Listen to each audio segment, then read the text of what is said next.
Now to simplify this expression, we are going to be multiplying the numerator and denominator by the conjugate.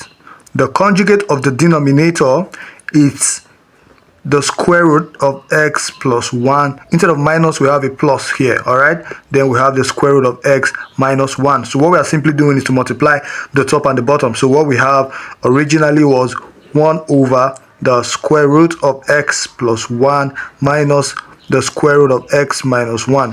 When you multiply that by the conjugate, you get the square root of x plus 1 plus the square root of x minus 1.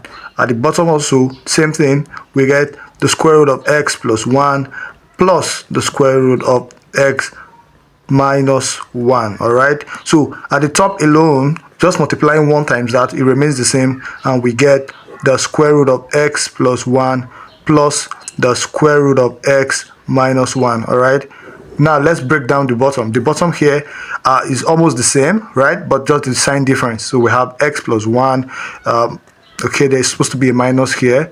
The square root of x minus 1, right? And then we have the square root of x plus 1 plus the square root of x minus 1. All right. So you notice from the bottom that the difference between both brackets is just the minus and the plus, right? So we can apply the difference of two squared formula, and then we're going to get the top remains the same as usual. We have x plus 1 plus the square root of x minus 1.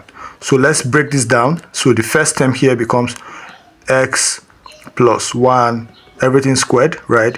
Then we have negative, and then the square root of x minus 1, everything squared. Okay, so when we do this, you can see that the square root cancels out the square root, the square cancels out the square root, right? From the top alone, we are going to get the square root of x plus 1, then plus the square root of x minus 1. From this bracket, you see that x and x is going to cancel out, then 1 and minus 1 is going to be left, so we are going to be having 2 at the bottom. So at the end of the day, this fraction is going to be 1 over 2 open bracket this particular fraction. This gives us our very final answer. All right, so verify for yourself, and we'll see you in the next one.